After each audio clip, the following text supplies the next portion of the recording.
All right, y'all, welcome to the Scott Horton Show. I'm the director of the Libertarian Institute, editorial director of antiwar.com, author of the book Fool's Errand, Time to End the War in Afghanistan, and the brand new Enough Already, Time to End the War on Terrorism. And I've recorded more than 5,500 interviews since 2003, almost all on foreign policy, and all available for you at scotthorton.org. You can sign up for the podcast feed there, and the full interview archive is also available at youtube.com/Scott Horton Show. All right, you guys, on the line, I've got Matthew Hoh, and he was a heroic whistleblower from the Afghan war. And of course, just the other day, I talked to Danny Davis. He was the whistleblower of 2012 from the end of the Afghan Surge, but Matthew Hoh was the whistleblower from the start of the Afghan Surge.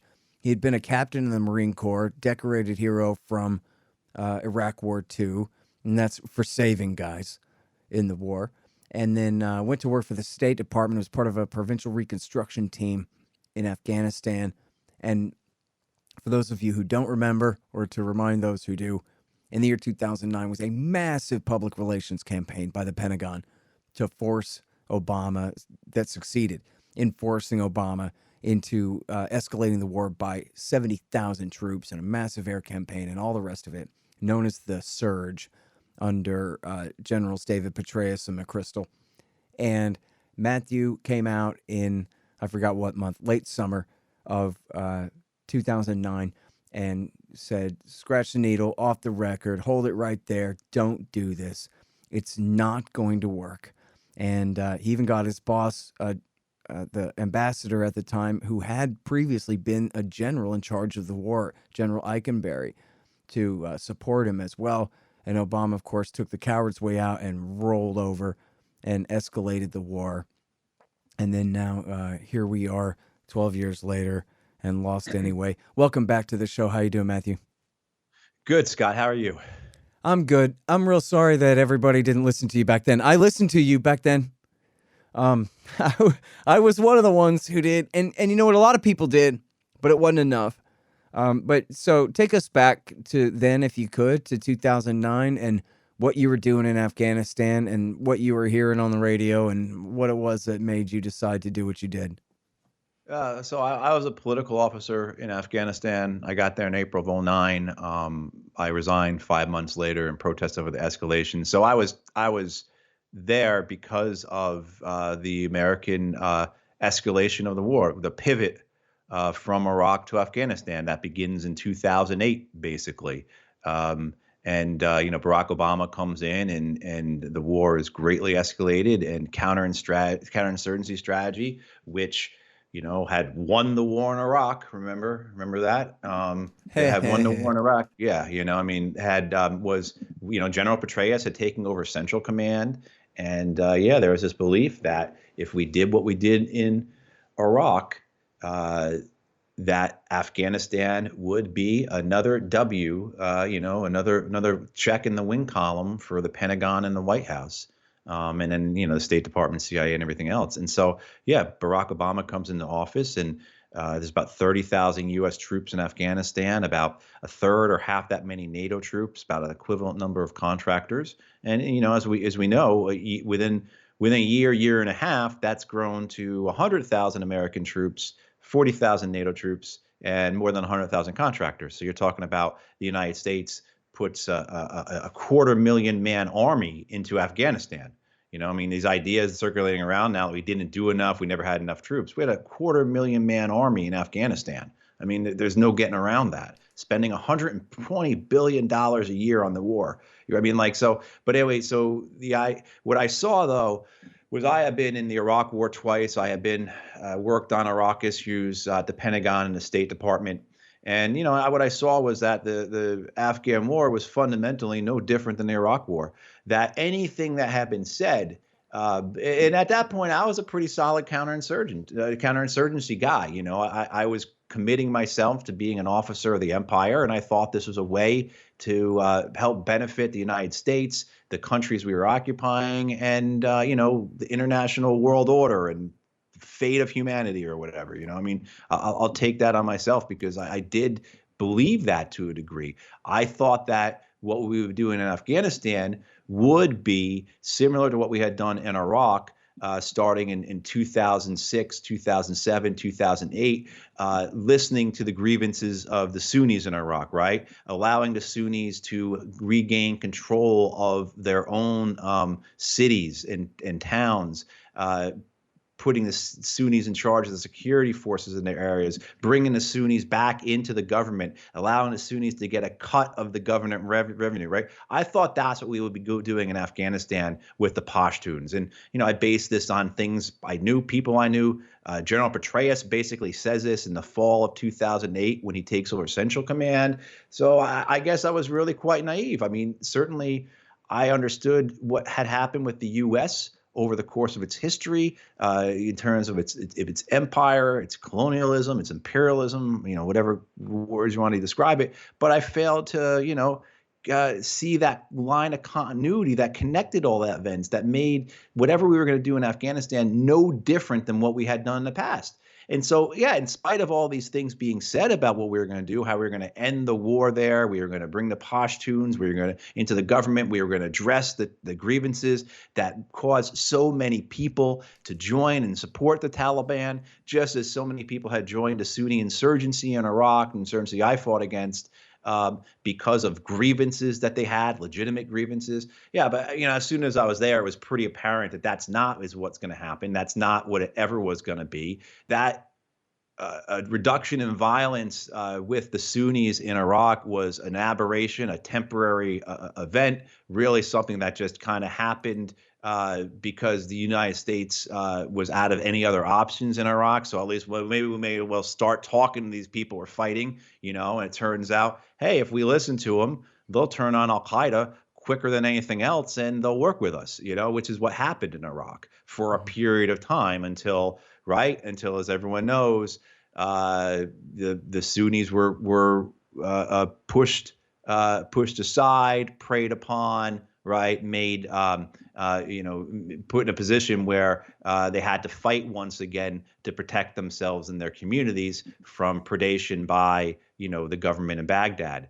So the same thing in Afghanistan, right? I thought this is what we would do with the Pashtuns. I was very naive, very silly, lying to I shouldn't say naive, Scott. Lying to myself is probably a better way to describe it. Excusing myself for all of it. So, being there and seeing that the war was fundamentally no different, that the White House was chiefly concerned with winning the war for the glory of the president, just as the White House had been concerned about that with the Bush administration in Iraq. So seeing that there was no other real driving factor behind it, that we were going to win this war militarily because that is what is best for domestic political reasons for the United States.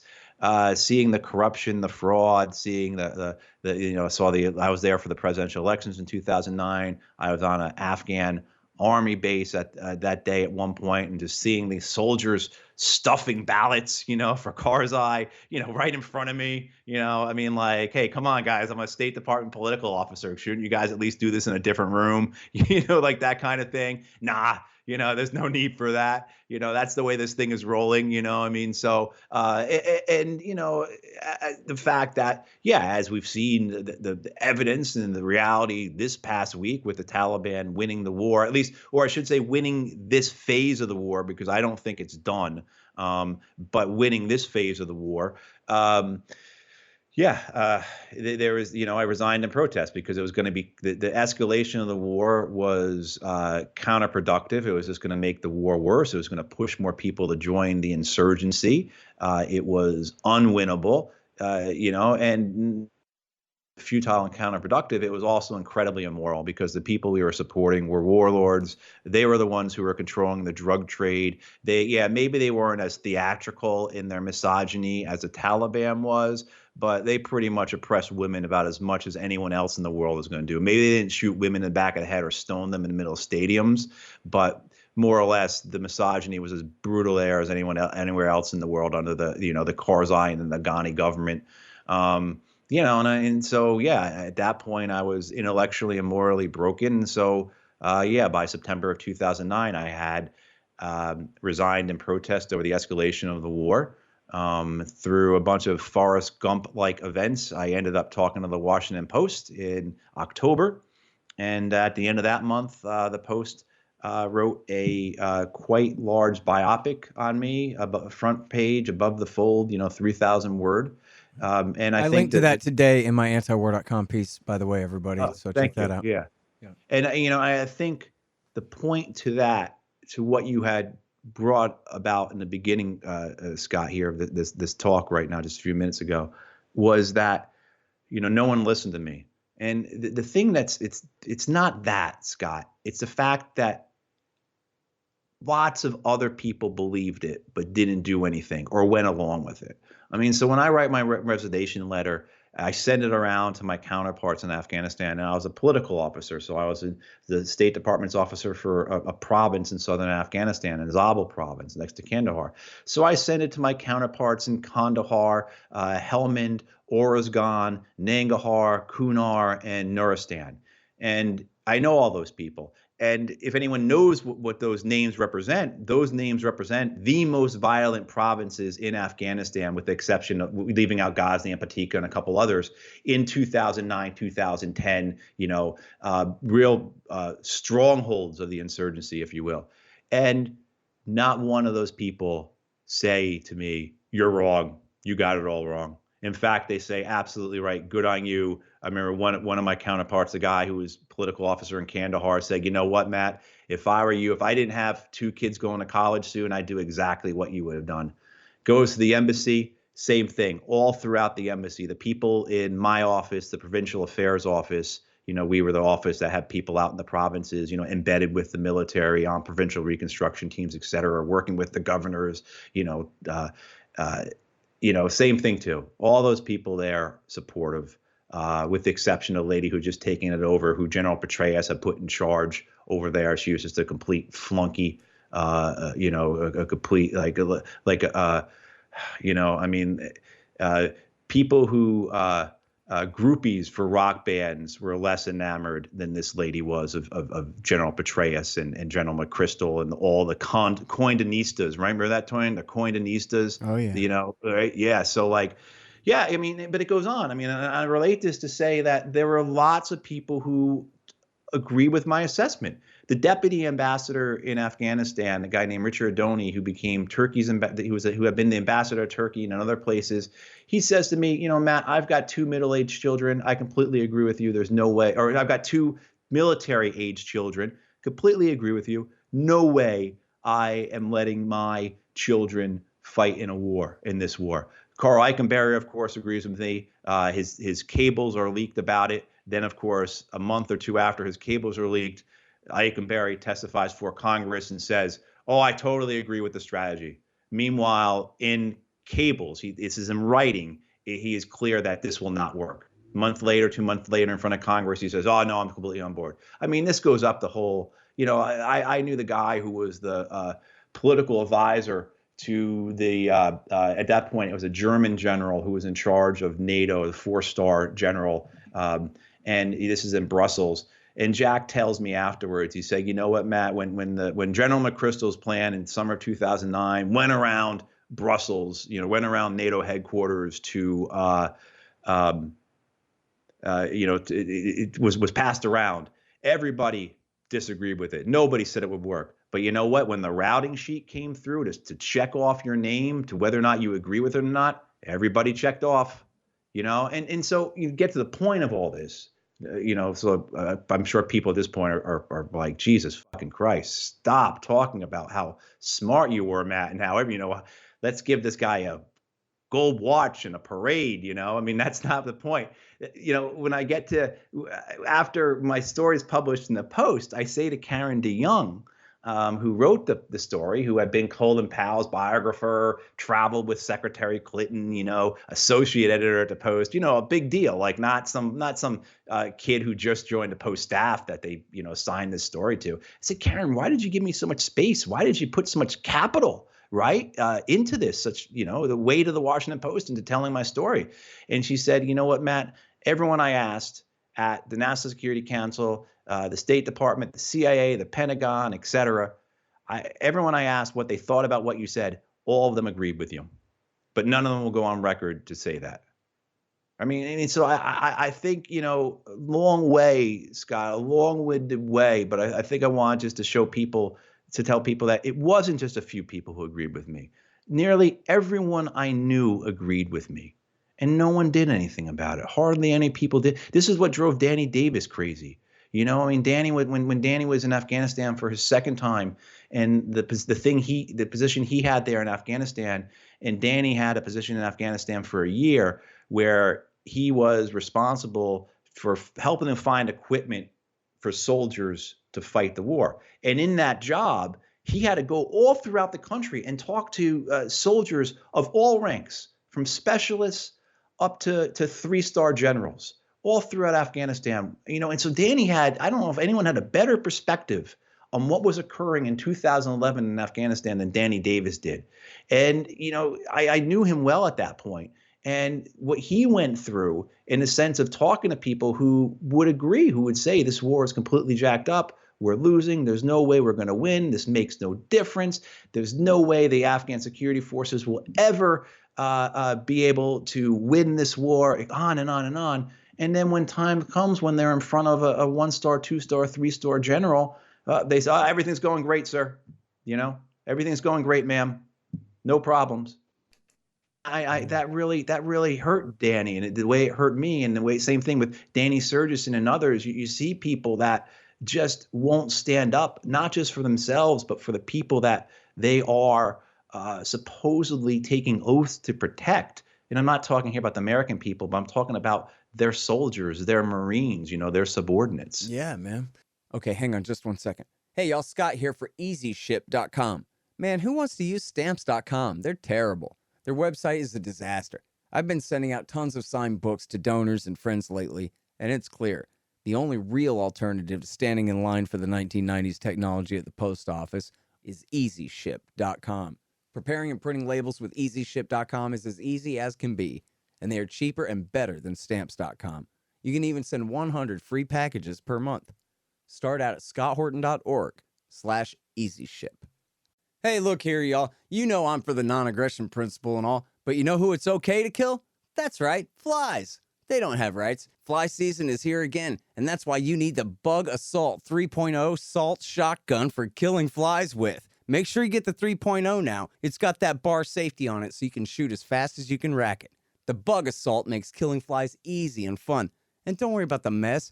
Your wife will clean it up. Get the Bug Assault today. Just click the Amazon link in the right-hand margin at scotthorton.org. In fact, you can do all of your Amazon shopping through that link, and the show will get a kickback from Amazon's end of the sale. Happy hunting. Hey, y'all, Scott here for Lorenzotti Coffee. It's great stuff. It's actually how I'm conscious and recording this spot right now. You probably also like and need coffee. Well, Lorenzotti.coffee's got a great dark roast and these really cool grinders so you can brew it as fresh as possible. Here real soon, they're also going to have a nice medium roast and other options available. Check them out at Lorenzotti.coffee and use promo code scotthorton.org to save 10%. They ship fast and it tastes great. Support good anti-government stimulant suppliers. Go to Lorenzotti.coffee today. In the 1990s, Colonel David Hackworth was a big deal on AM talk radio, and I did a lot of driving, and I love radio. So I heard a lot of him, man, and I'm sure you're probably aware, but for people who aren't aware, Oh, yeah. he's the most decorated officer from the Vietnam War. By the time and he ran the website Soldiers for the Truth, which, for example, published Karen Katowski's pseudonym anonymous articles from the Pentagon in the run-up to Iraq War II. But anyway, to hear him tell it always, I mean, my overall impression, if I had to sum up what I learned from Hackworth during that era, about him anyway, I think the best way to characterize him was he was fighting a class war for the soldiers against the officers. And he considered the enlisted guys to be the American people. And he considered the officers to be the government, the enemy, which perfectly comports with my point of view about certainly the officers and the government. And the way he characterized the soldiers as the American people to me, is much more fair. And for him, that's Hey, whose side I he mean, was on. He was there to hey, speak Scott, up for the guys who were being essentially used and abused and neglected in this way, hey, and Scott, sent that's the to go workers off versus the and fight a capitalist fool's class, errand, man. I just said that's the workers versus the capitalist class, man. Something But like that, you know? but hey, no, Hackworth, for those who aren't familiar with him, his book About Face is the best book on leadership I have ever read. When I read that book as a captain in the Marine Corps, not knowing anything about David Hackworth's descent over the Vietnam War and what had occurred to him at the end of his career, and certainly I don't even think I knew at that point when I was reading that book that he wasn't in favor of the Iraq War or whatnot. Like Oh, he was that great is, on Iraq War II, man. yeah, he By the way, he was. died of bladder cancer from the Agent Blue that they sprayed him with. That's right. That's right. But his book, one of the best books on leadership I have ever read. I remember reading that as a captain, as a company commander in 29 Palms, sitting in the desert, getting ready to bring my Marines and sailors to Iraq, and thinking to myself, I wish I had read this book when I was a second lieutenant earlier. And that is the book, About Face by David Hackworth, that if somebody tells me they're joining the military, they're about to get commissioned, whatever, that is the book I give them. And now, so what do you mean? It's about leadership, but it's about his story, or what? It's about his story, and it's about, just as you described, what you the way you just articulated his role of standing up for his soldiers was exactly what the entire book's about. It's a huge cool. book. I mean, it's a big book. And well, it is. I'm glad I remembered all that right from 25 years ago. Then, yeah. Yeah, no, and I think Scott, it'd be worth your time to read as well, because what he talks about being in the Pentagon during the Vietnam War, and the examples he gives, the stories he tells, and the lying that occurred. One thing in my head, I remember he talks about being in a briefing one time, and the general is going on to a senior general, to, I don't know, maybe the Secretary of Defense or somebody, about how this program has doubled in size, right? It's doubled in size. It's going so well, it's doubled in size. And Hackworth realizes that doubled in size means it went from 2 people to 4 people, right? That total, no context whatsoever on its face of it. Yes, that's true. It did double, but that means nothing, And so that is a very deliberate and effective way of lying, right? It's kind of like Joe Biden the other day saying that he opposed the surge in Afghanistan, which is not true. If it was up to Joe Biden's counterterrorism plan for Afghanistan in 2009, rather than that 250,000 man army the U.S. would have had in Afghanistan, following Joe Biden's plan, there would have been 240,000 people, U.S., NATO, and contractors in Afghanistan. But I guess that is wait. Go back, because I'm pretty sure at the height it was 140,000. 140,000 U.S. and NATO troops. Right. But 140,000, not 240,000. Well, no, you have to add in 100,000 contractors. Oh, yeah. See, you got me on the mercenaries, man. I forgot about them for a minute. All of that work in the Vietnam War would have been done by men and women in uniform. Now, wait a minute. Was Biden's position not that, hey, we should surge from like 30 to 40,000 men, or maybe 60, and focus on finding Arabs that aren't there? But in other words, changing the strategy from fighting the Taliban and protecting the Kabul government from the Taliban to not doing that. And to me, that seemed like just a not so slow motion, but maybe a somewhat slow motion way out the door, but admitting that, in other words, you're right that he did want an escalation, definitely. But I don't know that it's completely false, especially when you compare it to what Gates and them were pushing for with the counterinsurgency, doctrine. Because, see, I want to go back to what you were saying before, man. I should have interrupted you at some point to rehash to go back over what you're saying, to clarify some of that, because I think it's so important about when they made the parallel between the Iraq surge and the Afghan surge, right? Where on one hand, in Iraq, they were fighting for the supermajority against the minority. So at the end of the day, that was going to work out. And also the supermajority who are friends with the Iranians next door. So at the end of the day, they were going to be able to hold the line once we were finished winning the civil war for them. And then all those promises to the Sunni tribes never really did come true. But you're right that they bribed them off with that and said, just focus on killing the foreigners, right? Egyptians and Saudis and Syrians, kill them, and or, Libyans, send them back home to where they're from for the next war, but get them the hell out of here.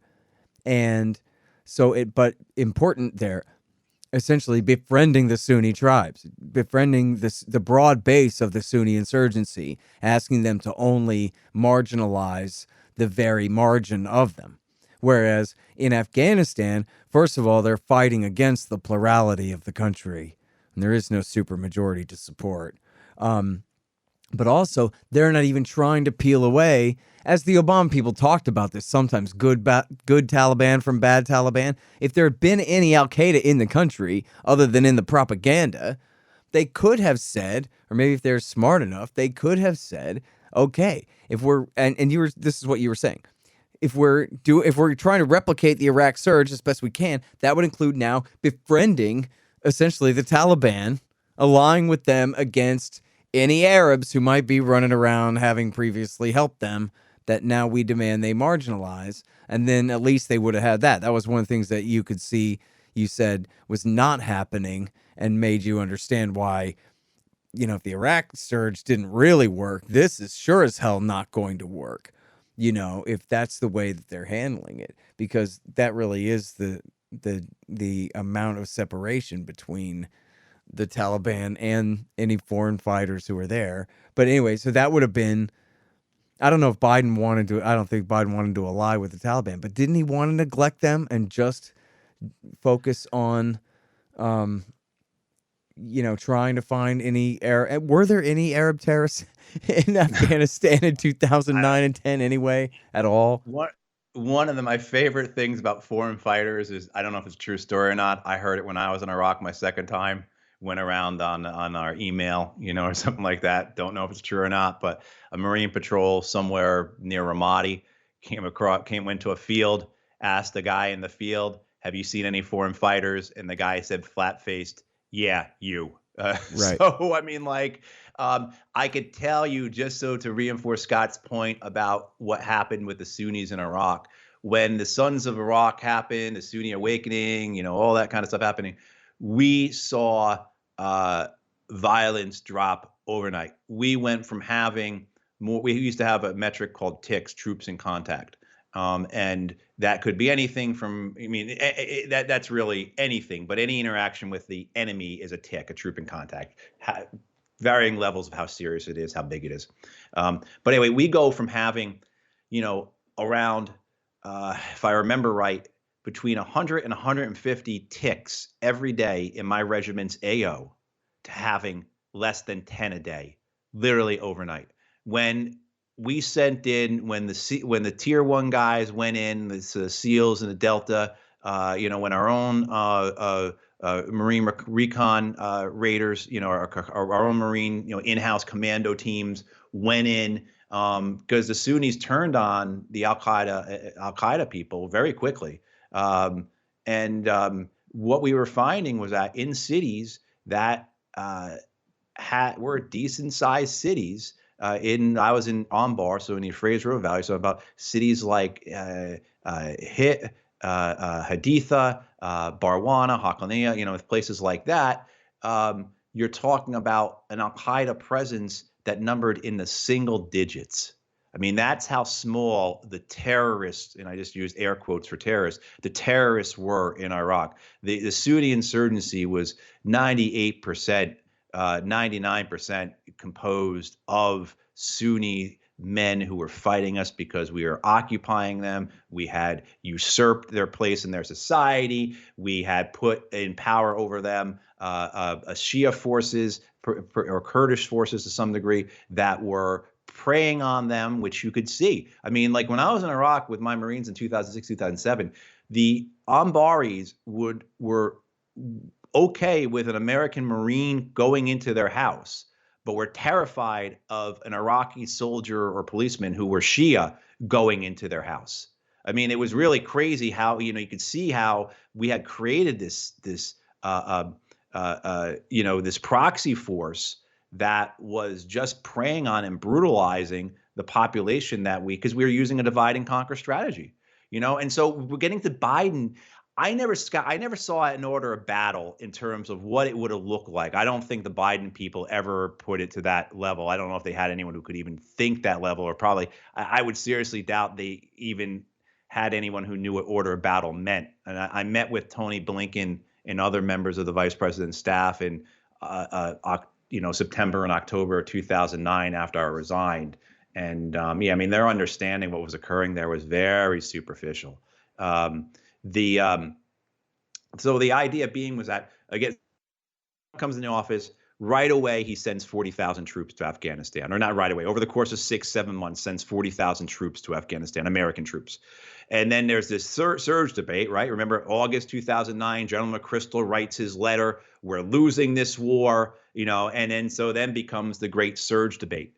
And the options that the president is given it's something like the Pentagon offers him 3 options, like 100,000, 70,000, or 40,000 troop increase, and Obama says that's no. And he's actually, to Obama's credit, he actually stood up a little bit to the Pentagon and kicked that back to them. And this is in October of 2009, says, give me something and a good source for all this is Bob Woodward's book, Obama's Wars, where, it catalyzes Obama saying to the generals, to the people who are cheerleading for counterinsurgency and for escalating the war in Iraq, show me in Afghanistan one place where we've been successful. Show me one district or one city that has been a success story for us. And he says, you can't. And he says, this won't work. Yeah, but still, he goes along with it, right? He politically, he knows this is what he must do, I guess. But Biden's plan then, so Obama's looking at the 40,000 troop increase. That's the smallest from the Pentagon is offering. Biden offers 20,000. And then Obama, just like I think most people would agree, his presidency, he splits the difference, right, and goes with 30,000. But from what I could gather, because Jesus, Scott, I tell you what, I know that this comes from like all those vampire films, the hashtag team whoever, right? I'm team, Britney. I guess that's a thing, or whatever, like that kids say about who their favorite actor is or something. Honest to God, that was the level of sophistication and maturity that was going into the discussions within the White House, National Security Council, the think tanks, et cetera, about the war in Afghanistan. Are you team counterterrorism or are you team counterinsurgency? And so what you see with the counterinsurgency that goes with General McChrystal into Afghanistan is that we're going to win hearts and minds. We're going to connect the Afghans to the people, et cetera, et cetera. We're going to put in these rules of engagement that are restrictive so that we don't actually kill Afghans because we don't want to upset them. Things like that, right? The absurdity that somehow very similar to like you're telling me that if you went into a town in rural Alabama and told them that you would build them a new school, they would automatically become pro-choice, or that they would vote for Barack Obama, or vice versa. That if you went into Manhattan and told those voters there that if they voted to whatever. If you built them a new school, they would change their minds on something, or that they would vote for Donald Trump, right, or whoever. And let me ask you this: when you're in the war there, what's that? I already know the answer to this, I guess, but it's just so ridiculous. But something that's always kind of confounded me is the way that they talk about the Taliban like they're all from the far side of Pakistan somewhere or something, rather than these are the men of the Helmand and Kandahar provinces, right? Which is different. But I wonder, how thick is that BS when you're actually deployed there? I think there's a lot of it. I think a lot of the soldiers, they hear that. It trickles down. Look, when I got to Iraq in 2006, something like 80%. I just looked up this poll the other day. Something like 80% of men and women who were in Iraq with the U.S. military believed that we were in Iraq because Saddam was involved with 9/11. That was 3 years after the invasion. You still had a super majority, right, of service members thinking that it had to do with 9/11. So, I mean, the level of the most guys and gals who are over there are not invested in educating themselves about what's occurring. They're doing what they need to do to take care of each other, and that's above the proverbial pay grade. Right. I can tell you that we have what we're called CCIRs, Commander's Critical Information Requirements, and this is basically anything a senior officer thinks is necessary that always should be brought to his attention, to put it kind of simply. And one of those things was that if you ever came across anyone with a passport that showed that they were not from Afghanistan, and I can tell you that happened very rarely. Very rarely. And when it did, it was big news. Holy shit, we found a guy with a Yemeni passport. Holy shit, right? I mean, like that kind of, like that excitement. Like, wow, we got one. Al-Qaeda is here, and who knows why that guy had a Yemeni passport, right? And this has been proving too, not just by what we knew because of who we were fighting. Look, every time I went out to a small outpost, which I did fairly often, or as often as I could, both in the east of Afghanistan and the south, because I had also been in the east of Afghanistan in Nangarhar, Lagman, Kunar, and Nuristan province. I was the acting political officer up there for a couple months before I became the senior civilian representative for Zabul province, or whatever my title was, But whenever I got out to these local outposts where there'd be an army lieutenant or captain, I'd ask that guy, I'd say, and kid, really, if they were lieutenants, they were 23, 24 years old, what describe to me the insurgency? And they would describe a very localized insurgency, that was spread throughout the district that this lieutenant was responsible for, or this captain was responsible for, this set of valleys or whatever. And, okay, well, did they ever work together? You're talking about insurgent groups that were just a few kilometers away from each other. Oh, no. So these guys weren't even working with each other 1 or 2 valleys away. So we were expecting that they really were this marauding army that came from Pakistan. But the narrative, I did a debate, an Oxford Union debate last year, right? A big, right? I guess if we didn't have COVID, maybe they would have brought me to Britain. I would have had like some, black tie kind of tails kind of thing. That's that debate, right? Where they argue in tuxedos about stuff, right? But Carlotta Gall was one of the people who was debating me. And this Carlotta Gall was the New York Times senior correspondent for Afghanistan for many, many years. And honest to God, she could do nothing other than repeat the talking points that came from the U.S. military. I mean, nothing. Her whole thing was, if you listen to Carlotta Gall describe the insurgency in southern Afghanistan in particular, because that was something we had got talking about, it was as if Pakistan, the ISI, had sent men into Afghan villages with rifles to force the Afghans to fight for them.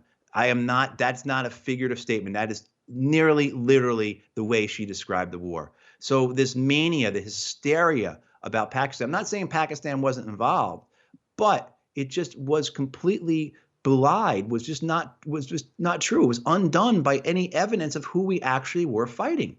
We were fighting Afghans, as the late, Jacob George, Iraq war veteran turned anti-war activist. And we lost Jacob, in, 2013, 2014 now. We lost him to suicide. But as Jacob said, we're sending the sons and daughters of farmers from America to fight the sons of farmers in Afghanistan. I mean, that's what we were doing. But just to get back to finish up on the whole Biden thing. So the counterinsurgency under McChrystal fails. And then remember, General Petraeus comes in and he brings in the counterterrorism strategy. And the counterterrorism strategy is the airstrikes. The counterterrorism strategy is the night raids, right? And we all know what that did. That just simply drove more people to the Taliban, just made the Taliban more powerful. Meanwhile, Petraeus and all his sycophants and the media are cheerleading because we're launching 25 commando raids a night in Afghanistan to villages. And it's like, you really just put 25 more villages right on the side of the Taliban. I remember one time being in a They village called in it McChrystal, and I forgot exactly who it was. I think it was McChrystal called an industrial grade killing machine. They did. That's what they did. I was on a PBS Frontline special about it, and John Nagel, if people remember that guy, Yeah, who was from a cheerleader CNAS. from Center for New American Security, exactly, and him being on it, and like, just and don't think that didn't have an effect. It had a serious effect. That year in 2012, I believe, I went in to meet with the senior staffer on the Senate Foreign Relations Committee. Maybe it was before 2012. It had to be 2011. I'm sorry, because Kerry was still in the Senate. This was Kerry's guy. This was the guy, and I can't remember his name, but if I said it, a lot of people would recognize it. He's just a flunky for Kerry, and he's terrible on, very pro-Israel, all kinds of really awful stuff. Not in pro-Israel meaning being a Zionist and favoring open air prisons like Gaza and things like that. But being in there with him again, the senior staffer for the Senate Foreign Relations Committee, and the excitement he had. Him telling me, he's saying basically, I wish I could tell you about what they're telling me about, these night raids, how successful they are. And I don't know if he used, Scott, the words industrial grade killing, but the excitement, he nearly came out of his chair. Like he was so excited about this, and he believed it. He absolutely believed it. And many other people in Washington, D.C. believed it, that this industrial grade killing machine was, we are hammering the Taliban. We are, right? And then it's like, well, how come every 3 months the Department of Defense puts out a report and the Taliban have gotten stronger by any method, by any metric, assessment, numbers, the Taliban. And look, we got to say here, too, it was obviously, or not obviously, but unsurprisingly, the great Gareth Porter who crunched through all the numbers and showed how flawed their strategy and tactics were for their intelligence, for choosing who to target. And Mike Flynn's the head of intelligence for McChrystal and for JSOC during all this. I mean, come on. This idiot who thinks Hezbollah did Benghazi and all this, whatever Michael Ledeen told him to think, kind of. Right? Well, I could go on about him. But anyway. But I mean, I think, Scott, that's a really great point to make, though. As we get to this point where this phase of the war in Afghanistan is over, it's clear the United States overtly lost the war. I mean, we definitely could talk about the CIA and what this war means and what's going to happen next with all the warlords. Amarullah Saleh, is up in the province of Panjshir, declaring that he is the legitimate president of Afghanistan. There are plenty of people who will rally around him. Dostum and Ada Noor certainly are not just going to sit back and say, oh, we lost. I mean, this is not over. But in terms of accountability, Flynn's like, how does a guy like that become the 3-star general in charge of the Defense Intelligence Agency? It wasn't like after he left the military, something struck him on the head and all of a sudden he became a crazy person. Yeah. All of a sudden he became an idiot. He is an actual idiot. Yeah. I mean, like this, as people have seen video of him like pledging allegiance to Q or whatnot. This was the man who was in charge of the Pentagon's intelligence agency. And just to finish that thought real quick, bigger agency than the CIA. Yeah, Gareth proved that they were targeting innocent people. That basically they're using this link analysis intelligence for your SIM card talk to my SIM card talk to cousin Johnny's former best friend's SIM card, and so now everybody gets killed in a drone strike, and it was based on essentially nothing. And Flynn, of course, was the one complaining that intelligence around here is terrible. That's why we need a big surge, so we can have more guys on the ground who can collect better intelligence, so then we know who to bomb. But the whole thing was a total bust the whole time. He was right; they had no good intelligence on the ground for who to bomb. But boy, was he wrong that surging in a bunch of troops was going to make a difference there. Just made that much worse. Yeah, right. And the thing about that is not only the intelligence was wrong and we were kicking in the doors and shooting people who, might have even been on our side. I remember in Iraq, and for me, it's really tough to separate these two wars. The same things happened. I remember being in Iraq and this sheikh up near Al-Qaim, which is on the far west part, on the Syrian border. At one point, Al-Qaeda had taken it and had declared an Islamic Republic there, and then the Marines launched Operation Matador in 2005, I believe, took it back. But anyway, there's this sheikh who worked with the United States the entire time from the invasion on, like one of our best allies. SEALs came in one night and shot the guy right in front of his house, right? I mean, like, so not only did we even know we killed civilians, our intelligence was so bad, we killed our own allies a lot of times.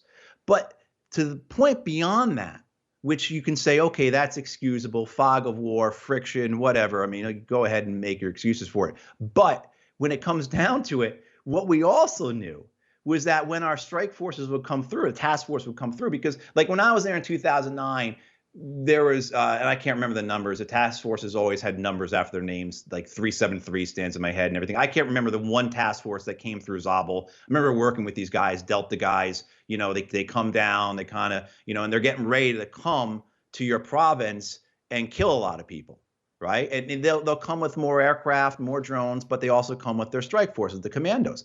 And so they do. They come to Zabul. I want to say there was 24 targets on their hit list. They executed all those targets, captured some, killed most of them, right? And at that point, Zabul was like the 5th most violent province in Afghanistan based upon number of IEDs, right? Insurgent attacks, mortar attacks, et cetera, et cetera. 3 months or 4 months after the task force had come through, Delta had come through, whatever, had come through and killed all these guys, killed all these people, did all these raids, right? Zabul was the 4th most violent province in Afghanistan. It simply didn't work. The idea that somehow that you're going to go, the idea that somehow you're going to win this attrition warfare, basically, by using commando raids against a population that had unlimited resources in terms of manpower. When you really look at it, you're talking about how many military-aged males in the Pashtun areas of Afghanistan? Millions and millions, right? I mean, let alone coming from a culture that had their grandfathers at this point in Afghanistan, when I was in Afghanistan, their fathers had defeated the Soviet Union, right? Their great-great-grandfathers had beat the British. And you think that by coming in with your commandos, shooting a couple people in the middle of the night, that you're going to win this war? How long does it take to teach somebody to build an IED? And to top it all off, I don't know if you saw this, but if you want to have an aneurysm, Scott, or if anybody else needs an excuse to drink this afternoon, or maybe even do something heavier, because at this point, I think dealing with the catastrophe of this war, anything would be excusable to try and mitigate, the emotions and everything we're feeling over this, our anger over this. I don't know if you saw in Political a month or so ago, Carter Malkasian had an essay. No. So Carter Malkasian, he was in Afghanistan the same time I was. At that point, younger guy, was attached as a political officer, civilian advisor to the U.S. military in Helmand. And he's written a number of books and always been a cheerleader for the Surge and a cheerleader for counterinsurgency and everything else. And he's in his latest book, portions of which were published by Politico either beginning of this month or end of last month, Malkasian discusses how he is now aware of how important will is in terms of warfare, how that he didn't realize until recently how the Taliban were fighting for something. This is the level, and Malkasian had become the senior political advisor to General Cartwright, I believe it was Cartwright, or no, General Dunford, I believe, the chairman of the Joint Chiefs of Staff. This is the guy, right? The senior civilian advisor to the chairman of Joint Chiefs of Staff didn't understand until recently that the Taliban were fighting for something. So the same type of misunderstanding through ignorance and arrogance that occurred in Vietnam, where it's all about communism, it's all about the domino theory. Well, maybe it's about these people not wanting to be occupied. Maybe we're the 3rd occupiers in a span of 25 years. Right? Maybe it's about that.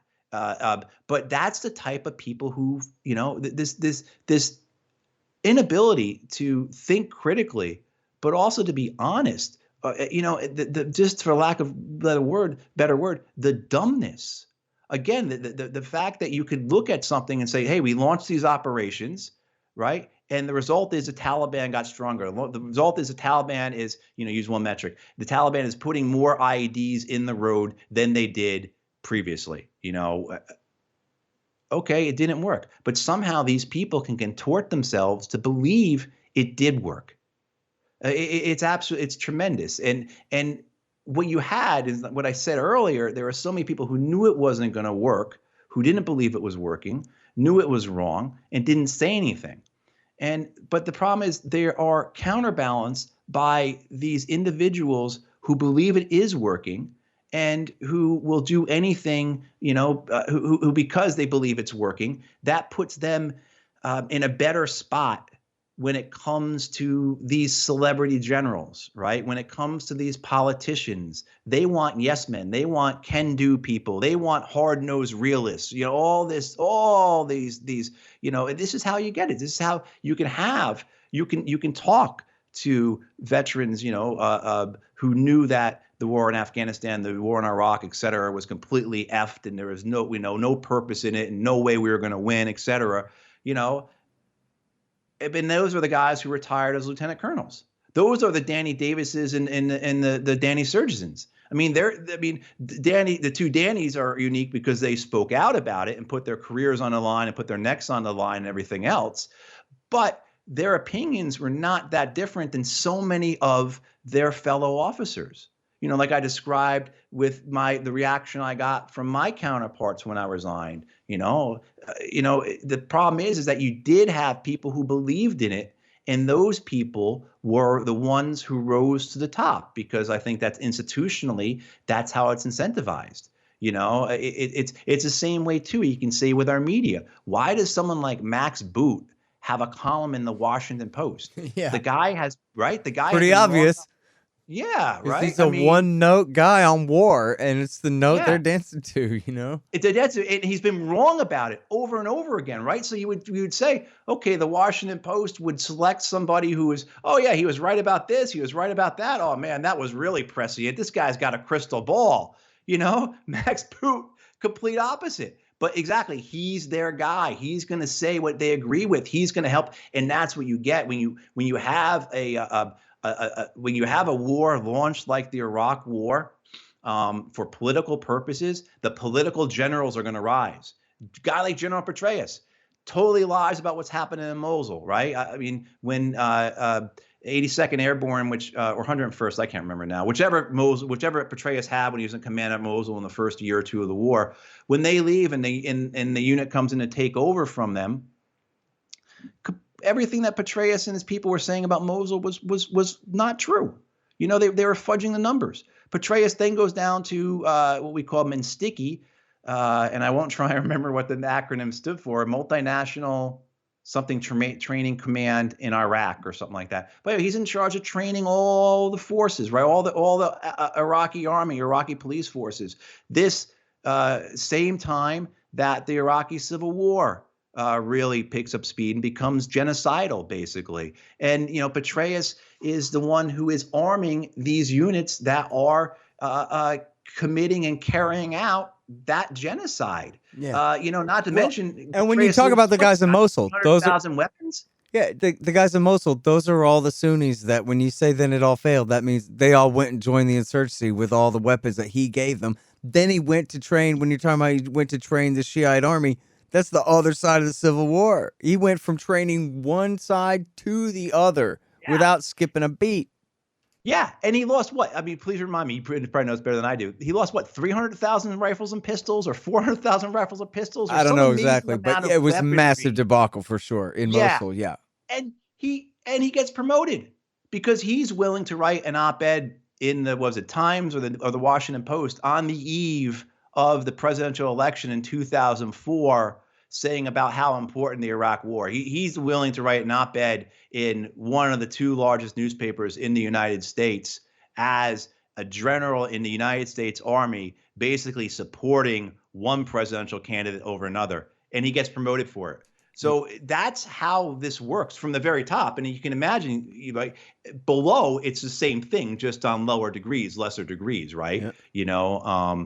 It is there's a lot of reasons why we're here, why these wars continue the way they do, why they have been catastrophes for the people who have been subjected to them, but also too why the United States can't seem to achieve any of its objectives. I mean, you could say the objectives for the United States in some of these wars have been clear, right? The defeat and degradation of the Taliban in order to the point that they are forced to negotiate.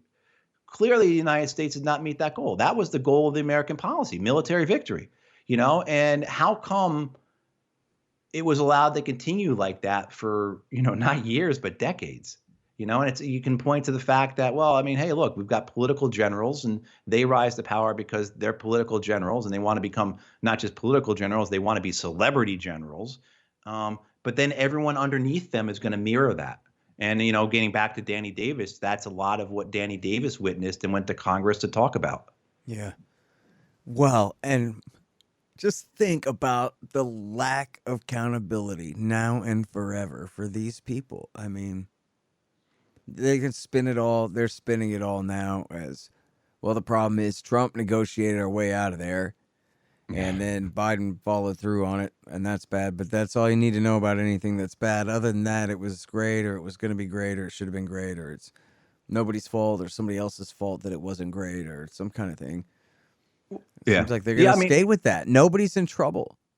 People believe that the reason why this collapse in Afghanistan happened was because Joe Biden pulled 2,500 troops out of a country the size of Texas. Does that make sense? Right? I mean, what were these 2,500 troops all spread throughout the country? And they were the one that was the thin red line between Afghanistan and the Taliban? Come on. To paraphrase Malcolm X, if you know nothing, you'll believe anything about, some narrative. And who knows anything about the Afghan war? You know what I mean? Other than people like you and me who have this very particular interest in it. The American people don't know who's who or what's been going on over there. Nobody's told them. And certainly, and this is the only thing unique about me. People say that what I say is smart or whatever, but I know that's not true. I read people who write really smart stuff about Afghanistan. The only thing unique about me is just I've been doing this for so long in a row, and have a somewhat good memory, so I remember the things that happen. But it's not necessarily brilliant analysis or anything. It's just, look at it, man. This has been going on forever. We were reaching all these conclusions a decade ago. There ain't no reason we should be having this conversation in 2021, man. I mean, it's like the equivalent of like, throwing, cups of kerosene or lighter fluid or whatever on the fire and being bewildered why the fire is not being put out. Let's keep trying. Let's keep doing it. I mean, like that is it's a cliche, but the fuel on the fire is exactly what the United States was doing in Afghanistan. And it was apparent. I mean, how could you not? But that wasn't convenient. In terms of and I will say you are unique because you've written two of the best books on these wars. And I would say in particularly the best book in terms of detailing how we got to this point in these wars, why it looks like this, why did, I think for folks out there, if you are struggling to understand why the people of Afghanistan have chosen the Taliban, which is, I think, an argument that can be made because, well, the choices they were given were the Taliban and this Afghan government that is composed of warlords and drug lords, is corrupt, is predatory. It is an amazing kleptocracy, and because one of the things that's happened that I don't think enough people are talking about right now is the fact that the Taliban succeeded very well in provinces that are non-Pashtun. So for most of, you go back a couple of years, Scott, you and I talk about this, the Taliban are 95, 96% Pashtun, primarily a Pashtun army, certainly Pashtun leadership, and not the case anymore. Lots of non-Pashtuns joined the Taliban this year. Certainly it would not have been possible what they did without non-Pashtun support. So which also meant they were hiring too, which is interesting. They were hiring, yeah. But the alternative to the Taliban was worse than the Taliban. And Yep. I mean, and so that's what the United States created. You talk about accountability. And Yep. then one final thing, about accountability that I definitely want to get off my chest here. I feel like I'm in therapy, man, when I come on your show. It's great. Like I get to vent, because Hell yeah. no one in my family, my dogs don't want to hear about it. My girlfriend I am certainly here doesn't, for it, right? dude. Right. Thank you, Scott. Absolutely. But so Afghan papers, everyone's familiar or should be familiar with the Afghan papers. December 2019, Greg Whitlock and the Washington Post published documents that for 3 years they have been in court trying to get from the U.S. government. And these documents come from the Special Inspector General for Afghan Reconstruction. The Washington Post gets their hands on those. They get hands on 400 of those interviews, very candid interviews, because the people who were interviewed never thought that what they were talking about would be made public. Shows that, the war was never going to be won, and that lying dominated the entire war. The war was one big lie. Washington Post, Greg Whitlock, this month has a book out on the Afghan papers. I'm sure it's going to be a terrific book, wonderful resource, right? All this information in there. Yep. I ordered it. Okay, when you get the book, flip it over, check out the dust jacket, and see who's blurbing it.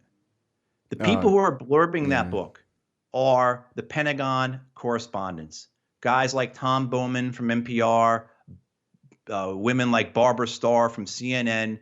These people who have been nothing but stenographers for the Pentagon for the last couple decades. Yep. They are the ones who are saying, what a great job the Post did. What a great job Whitlock did. This book is so important, exposing the lies of the war, when these were the very people who were passing along those lies. Either they were too dumb or they were in on it. How can you sit Barbara Starr had been in the Pentagon forever when I was in the Pentagon in 2002. She had been there forever at that time. She's still there. How can someone like that sit in these briefings day in and day out, hear the same things over again, and then witness what's occurring in these wars and see that they don't match up? Again, either they're too dumb or they're in on it to, make a casino movie reference. Right.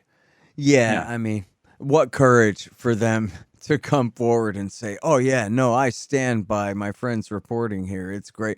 In fact, they don't, I'm sure, even recognize the irony of what you're saying at all. That, wow, what role have I played in, pushing this narrative on in any critical way, And, Danny Davis and Kelly Vlahos have written about this a bit. Kelly, over at the Quincy Institute's Responsible Statecraft. Yeah, thanks for mentioning her, because you know what? She's been absolutely great on Afghanistan for so long. And certainly at the end of the Bush years and beginning of Obama, she was writing for us at antiwar.com, once or twice a week. Absolutely killing it. You talk about the Coindinistas. She's the number one best person in this country on that subject of all of that whole social class of war party goons in the Democratic Party side in the Obama years there and all that. Anyway, I'm sorry to interrupt you, but I just want to give no. With Kelly, Kelly's fantastic, and but she's been commenting on what the Post and the Times and others have been saying about the war, the mistakes, as they call it, and accountability. And the Post quotes Michelle Flournoy, who was the president or the director or whatever her title was at the Center for New American Security, CNAS, which was arguably the most important voice in Washington, D.C. in 2009, 2010, in terms of advocating for the escalation of the war. Flournoy went into the Obama administration. She became the Undersecretary of Defense for Policy, the number 3 person at the Defense Department. And then she, of course, was expected to be Joe Biden's Secretary of Defense. And, her comments to the Post in the last couple of days, to paraphrase Flournoy, she says, well, I knew all along. I mean, and by at some point in 2010, I knew that this was rotten and it was corrupt and it wasn't going to work and it was counterproductive. Oh, don't you like that? At some point in 2010. Yeah, thanks a lot for nothing, lady. But even then, that was before she was even, but that's a complete lie, because then she becomes Undersecretary of Defense for Policy under Obama. And how many countless times did she testify to Congress over oath before the HASC and the SAS, the House Armed Services Committee and the Senate Armed Services Committee, under oath, where she said things were going well in Afghanistan. We're making progress. Victory is just around the corner. How many times did you say that? And the point that Kelly is making, of course, is that not so much that Flournoy is lying and covering for herself and whatever, but that the Post doesn't point any of that out. The Post doesn't say, "Hey, you were in charge of CNAS. You were the Undersecretary of Defense for Policy. What do you mean you knew this? Well, why didn't you do anything about it? You weren't some mid-ranking officer who no one was going to. You weren't Chelsea Manning, a private first class that people were going to say, 'Hey, shut up, private, and get back to work.' No, you were in the room when these decisions were being made. You were an important voice." Yeah. The Post doesn't say anything about that. They don't say, "Well, how come then when you testified to Congress under oath, you didn't say this? You said things were going well. We were going to win." You mean, so it's like the accountability, of course they do it. So when Joe Biden, H.R. McMaster too, on that same issue, is saying, he was in charge of abolishing corruption in Kabul under the Petraeus surge. That was his job. And now he's up there going, "Oh yeah, no, everything was fine until Trump started negotiating."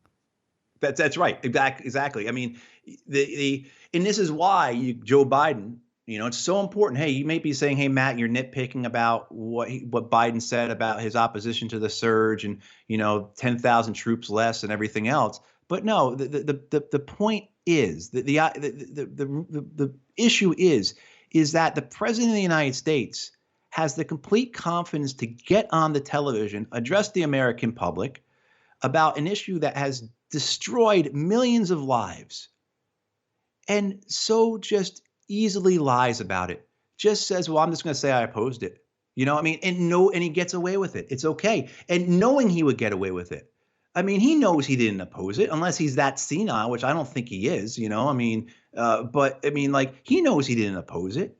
He knows what his strategy was. He should know what the counterterrorism strategy he was advocating for looked like. It was what Petraeus, as we discussed, it was what Petraeus did in Afghanistan with the night raids and the airstrikes. That's what the counterterrorism strategy was. Just counterterrorism just meant, and we still kept doing all the coin stuff when we switched over to counterterror. Just meant we were just killing them. We were just killing them as much as we were trying to hand out money to them. The fact, so if anyone thinks that this is the end of the era, right, that, we lost, we're going to go home, we're going to change, the United States is going to be much better about this. I don't know if you've got. I don't think anybody thinks that, man. What's that? I don't think anybody thinks that. It's just they got licked in this one, and what are they going to do? Send another 30,000 guys back or more? At some point.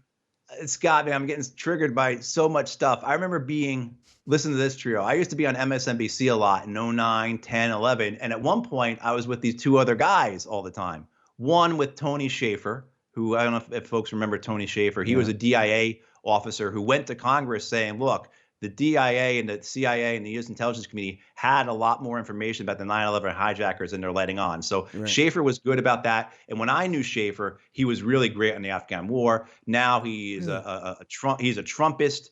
I know him only as a hawk. I didn't realize there was some nuance there. But he's a crazy person now. He's all into, I don't know if he's into QAnon, but he read his Twitter. He's a nut. I remember one time I did Judge Napolitano's show, and I only did his show twice. So once was against the war in Libya, and the other was in defense of Manning and this was the one. It was in defense of Manning and Assange when the WikiLeaks were first breaking. Or when not the WikiLeaks, because the war cables came first. It was when the State Department cables came out, and the first thing that was my wife found in there where the Israelis were like blackmailing us into, or threatening to attack Iran if we don't do what they want, whatever stuff. Yeah. And I ended with that, and then he was on right after me. And then just like, "Hey, welcome to the show." And he's like, "Boy, I don't know about all that." But it was right there in the WikiLeaks. It was great. But I just remember getting that reaction out of him. He didn't think he was going to hear that on Fox News that day, but I said anyway. But Shaffer was great. We used to take the train to New York together, and then he just started to get this Twitter following, and he became a contributor to Fox. And I think he realized, that he was becoming a celebrity, and so he just fed the Twitter crowd and the Fox crowd what they wanted, gave them red meat, so to speak. But my point wasn't about Schaefer. My point was the third person in this trio was Brett McGurk, Ah. who, right? Brett Uh-huh. McGurk. People don't know Brett McGurk. Brett McGurk was a senior official in the Bush White House. He became, I can't remember what their titles are, but he became basically the senior civilian in Obama's war against ISIS, right? So very involved in Syria and Iraq. He is back in that role to a degree with Biden. But to the point being is that when we would be on like Dylan Radigan's show on MSNBC or something like that, or on with, I don't know, Tamron Hall or whoever, the McGurk in 2009, 2010 would say stuff like, you know what, we've learned our lessons. We've got the generals who learned from the Iraq war. They're going to be the ones leading this war in Afghanistan. We know what we're doing now because what we're doing is based upon what we learned, the lessons learned in Iraq, And so here's a guy who say these kinds of things, who said those kinds of things. And by, being a cheerleader, being a yes man, having that can-do attitude, and, also too, promoting himself as a hard-nosed realist, and I use that phrase because that's the phrase that David Halberstam used in The Best and the Brightest, which I still think, along with Scott's books, is one of the best books you can read to understand these wars, even though it was about Vietnam. Because he's a loyal guy, he says these things that are completely false, are never going to happen, and turn out to have been completely incorrect. He continues to get promoted, and he gets lionized by the media. He's a respected figure. He is an authority on the subject. They're not going to quote, Danny Davis or Scott Horton or anyone. They're certainly going to quote Brett McGurk, even though how long will you have to be on Google for looking to find a quote by Brett McGurk that was ever accurate or came true or had like a shred of honesty towards it? But, again, another reason why is people struggle to understand why these wars occurred, how they are playing out, what the future holds for the people of these countries, as well for the U.S. and its military, and what as a society we're going to do. I think it's important to look at these individuals, because even though they're just individuals, they represent the institutions very well, and how these individuals carry themselves, what they say, what they do is a pretty good indication of what the institutions themselves would do. So in a case like Brett McGurk, yeah, I'm going to lie about the war and we're going to do it. And if it doesn't work out, well, oh, well, I'm going to be okay. You mean that's the reality of it. Yep. And that's the reality for all of them, right? There's no price for being wrong at all. I don't know if you remember when John McClain died, they reported, I forgot if they reported after he died or right before he died, that, John McClain says he was wrong about Iraq after all. Oh, man, really? And even then they make it sound like, okay, he was wrong for voting for it or something like that. When he was the biggest hawk on waging it and staying there the whole time. And he gets to say he's sorry on his deathbed in his 80s or something. Yeah, cry me a river, man. No, exactly. I mean, there's, and I think, to get into, I think what, and we probably should be wrapping up. I know. We're making people's ears bleed here, but, this is a lot of what I'm seeing from my veteran friends, the betrayal, the fact that nobody is being held responsible, that this war, obviously the United States lost this war. Well, how come the generals aren't being, not guillotined or hung? But why isn't even anyone? Why is John Bolton doing appearances on NPR and on CNN? What these people have been wrong over and over again, demonstrably wrong. Now it doesn't, but that's what we have as a system. And so unless we not just reform this system, but replace this system, it's going to continue to happen. And I think that's what you guys on libertarian side, me and my lefty socialist friends, that's what we believe, because otherwise incrementalism, any type of reform, just by, okay, maybe this guy is going to be better about it, this woman's going to be, no, the whole system, this is what the system is meant to be doing. This is what the system does. This is how This is how it lives. It survives, you know? Yep. Yeah. Hold on just one second. Be right back. So you're constantly buying things from Amazon.com. Well, that makes sense. They bring it right to your house. So what you do, though, is click through from the link in the right-hand margin at scotthorton.org, and I'll get a little bit of a kickback from Amazon's end of the sale. Won't cost you a thing. Nice little way to help support the show. Again, that's right there in the margin at scotthorton.org. Hey, you want to know what industry is recession-proof? Yes, you're right, of course, pot. Scott Horton here to tell you about Green Mill Supercritical Extractors. The SFE Pro and Super Producing Parallel Pro can be calibrated to produce all different types and qualities of cannabis crude oils for all different purposes. These extractors are the most important part of your cannabis oil business for precision, versatility, and efficiency. greenmillsupercritical.com. Hey y'all, Scott here. If you want a real education in history and economics, you should check out Tom Woods' Liberty Classroom. Tom and a really great group of professors and experts have put together an entire education of everything they didn't teach you in school but should have. Follow through from the link in the margin at scotthorton.org for Tom Woods' Liberty Classroom. Yeah, you're right. And listen, I wanted to ask you at the end here to wrap up about, if you have a word for the veterans out there, because there are a lot of veterans that listen to this show, a lot of active duty guys, or I don't know how many's a lot, but certainly some active duty guys listen to the thing. And, there's a piece of Defense News here that's, I don't know if they're just spinning for their own point of view or they're just trying to have an honest take on it here. They say Afghanistan veterans struggling with news of the Taliban takeover. And you got to imagine a lot of guys, they gave a lot over there. And so I wonder what you would say to them as they watch all of it clearly prove out in almost a mathematical form here to have been for nothing. Or, that's my characterization of it. You don't have to buy that. I don't know. Obviously, a lot of guys over there, they fought for each other, which is a different matter, but still, they were told that there was some good reason that they were doing it. Absolutely. And I think that's what you get when you have Joe Biden coming out and saying this war wasn't about nation building.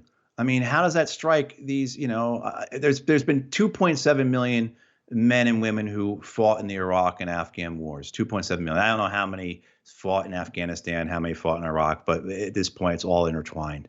And, to say that, it's almost 3 million people who are just listening to the President of the United States blatantly lie about something that they took part in. What do you mean it wasn't about nation building? This is what we killed and what we were killed for. This is what we were told.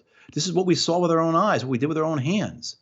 What do you mean it's not nation? We were told specifically if we build this school, if we train these police, right? And I'm told that, well, my friend, he can't walk anymore. Him and his wife can't have kids because his testicles got blown off.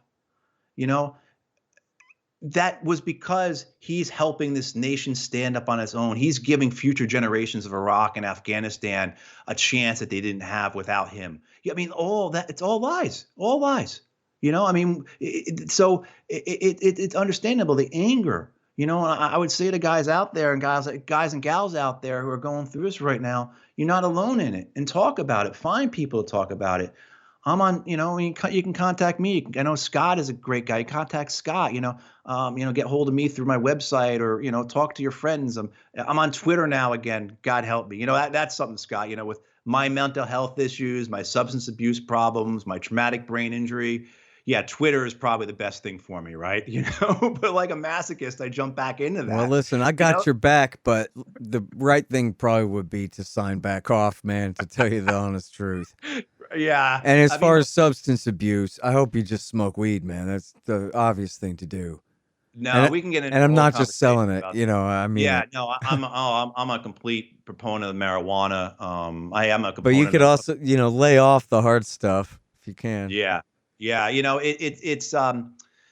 but no, I do. I belong to I get substance abuse help from the VA, because I'm an alcoholic and I have issues with alcohol. And the VA has gotten me to the point where something like this in previous years, I would be, I would be drinking my way through it. The alcohol would be my medication. It would be a way for me to deal with this, to You've numb said myself. that to me before on the show, that the VA really has been very helpful for you, which I guess is maybe not the meta narrative out there in the world, but maybe it should be, or at least in some times and It is. I places. mean, look, everything we know about it. One of the problems with the discussion about the VA is that, yeah, the VA up until about 10 years ago was my opinion was not very good. When I first started going to the VA, it was like a live performance of a bad Saturday Night Live skit. Like it was not good. And but I think because it's been resourced more properly, attention's been given to it. People have been fired, that it has gotten better. And what you see from polling by groups like Veterans of Foreign Wars and others is that most veterans are happy with their VA care.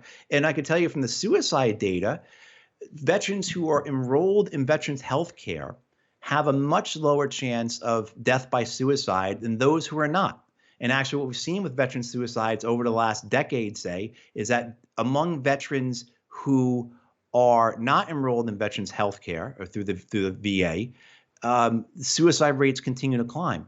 Meanwhile, among veterans who are enrolled with the VA, suicide rates are relatively stable. That still much higher than civilian rates. Don't get me wrong. It's still much, much higher, but they at least have stabilized and are not climbing the rates. So the VA, and the problem with the VA is one of the ways it was pros and cons of it, right? But when the VA is reestablished, when they kind of rebuild the VA after World War II, they create it so that every VA is basically its own little fiefdom. Like the VA, like ship captains and VA hospital directors are the last kings in the world, kind of thing. I mean, so if you've been to one VA, you've been to one VA. That is the truth, and I've experienced that. Many other people know that. People can tell you, yeah, I went to the VA at X place and it was terrible, but then I went to the one in Y and it was fantastic. So the VA healthcare, you have to be in it. You've got to be persistent. They're still under resourced. Something like about the VA has a staff of about 350,000, and last I saw between 40 and 50,000 of those positions were vacant. So they're still understaffed, they're still under-resourced. But, the point about this anger that a lot of guys are going through, the despondency that, some men and women are going through who've taken part in this, the hopelessness, the what was it for, the sense of betrayal, it's common. It occurs to us. You're not alone with that. Reach out and talk to people about it. Just get it off your chest. That's the first step. But if you are having issues that are serious issues, particularly if you're doing something with regards to your mental health or emotional health that someone makes a comment to you about, it's serious and it's time to get help. Right. I mean, that's I think a basic level. If someone, or if there is something you can look at in your life and you say, man, I really effed that up because of the way I'm acting, because of emotions I am having relating to my military or anything really, it's time to get help. And you have to reach out. You have to be persistent. I'm a big believer in advocates. Only about 10% of veterans are women. So I tend to say guys a lot. There are a lot of women out there who serve, a lot of women who are dealing with trauma, whether it be from the war, whether it be from military sexual trauma, assault and rape. But yeah, advocates are really important. Bring your wife, bring your daughter, bring your sister. And I say women because women tend to advocate much better, particularly in healthcare situations, than men do. I mean, for the most part, we're troglodytes, most guys. Like women seem to be more in tune with this stuff. And women also tend to stand up for their loved ones better than men do. I don't want to make that a general, that's not a blanket statement, but that's what I've seen in terms of healthcare. So an advocate, bring someone with you, enlist somebody, get somebody, you would never have done anything in Iraq and Afghanistan on your own. You never would have. You're part of a team always. And why then is life outside the military so individualized? You need to do things as a team. So there's all these different things, but the thing to do is to accept what you're going through. And, okay, do something about it, and there are a lot of people who are going through this as well. again, this anger, this sense of betrayal, the despondency, the what was it for, that's not unique to you. Yes, of course, the feelings, your emotions, the strength, what it's doing to you is unique to you. And I don't want to diminish that at all. But there are millions of other people. The other thing, too, I think it's important for people to understand about what combat veterans are going through is that combat veterans, unlike many other recipients of trauma, are perpetrators. And there's an actual diagnosis for this. It's called perpetrator-induced traumatic syndrome or traumatic stress, PITS, P-I-T-S. Because what you many times come back with from the war is that you did things, right, that you're now uncomfortable with, you feel guilty about, you have shame over, you have regret over. Maybe you didn't do things. Maybe you didn't. Hey, I mean, I'll tell a story just to let people know how bad it can be. I had my friend's kid ask me why he didn't save his dad, why I didn't save his dad. His dad died with me. And his son, his boy, said to me, why didn't you do more to save my dad? So you can be a perpetrator just because you didn't do enough, or you think you didn't do enough. The reality in Train's case was there's nothing could have been done. Hard to accept that, though. It took me years and years of therapy to accept that, right? So, you have to, I think, also too, accept, what you're struggling with, and it is not what you're doing as a veteran, what you're struggling with. Most people aren't going to identify with it. That doesn't mean they won't understand. It doesn't mean they won't help out. That's another thing too, is like, let your guard down. Just because someone didn't carry a rifle doesn't mean that they're somehow unable to understand you or talk with you, or that they don't, somehow, I get this a lot too. Like, because someone didn't carry a rifle, they have no right to talk about this stuff, which is, obviously your, listeners, guys and gals who are in the military don't agree with that, but there is that segment out there, I think the thing is that the main point is, get help. If you think you might need help, then you do need help. I think is a good way to go through it. Well, and look, if you're mad, be mad at PNAC and CNAS. They're That's the right. ones what did it to you, So know your enemy and focus on that. And I'm not saying anybody hurt anybody, obviously, but you know what I mean. Hey, anger can be a great motivating factor. Yeah, absolutely not. Neither Scott or I are saying, go out and violence or anything like that, as much as, and I think a lot of the problems is that there is no justice, right? The people who are profiting from this, again, a guy like John Bolton keeps showing up on CNN and NPR. Brett McGurk keeps getting appointed to new positions in the, in the White House. Right. Joe Biden can go on television, be incredible. I mean, all kinds of you've had all kinds of shows talking about Joe Biden's role in these wars. Yeah. Right. Hey, look, Michelle Flournoy may still become the Secretary of Defense. Oh, I have no doubt about that. Lloyd Austin at some point is going to say enough's enough. I don't want to deal with this anymore. I want to go and make millions of dollars again from being on the boards of Raytheon and defense corporations and things like that. And yeah, Flournoy will slide right in. Yeah, absolutely. Sick. Yeah. Yeah. All right, man. Well, listen, you're right. We should wrap this up so people want to listen to it when they see how long it is before they even hit play. But to anybody who made it this long, congratulations. And congratulations to me, because, I'm very lucky that I get to have all you guys come on the show and talk about all what you know about this. I don't know if you saw on Twitter, Sam Harris, the atheist guy, was asked, who should I talk to about Afghanistan? And a bunch of people said me, and then he didn't even bite on that at all, as far as I could tell. Yeah. So I went ahead and answered, which I should have done right away. They're like, actually, you should talk to. And then I mentioned you, Danny Sherson, and Danny Davis, of course, and said, these are the guys you want to talk to, the Afghan war whistleblowers. The former Marine and the Army major and the Army lieutenant colonel, for God's sake. Yeah, thank you. I saw that. And I really appreciate that, Scott. And I'm wondering, maybe I probably don't want to know who he ended up having on to talk about it, but I probably don't need to do that to myself. But yeah, hey man, I appreciate you. I feel we're lucky to have you. This show, the people that you bring on the show, the information you provide, it helps so many people, including a lot of veterans who try and understand what they've been through. What was it for? Why does it keep happening like this? Why isn't, why is nobody held accountable? Why is it going to happen again? I mean, this is the type of stuff, the service you do for guys like me is, hey, okay, you're helping. We live in an unjust world. Here's a guy, Scott Horton, who gets that, and he's trying to do something about it, trying to do something about this unjust world we live in. And or at least call the score. Yeah, right. If I can. Yeah, so. Yep. All right. Well, thanks, man. I really appreciate that a lot, man. All right. You bet, Scott.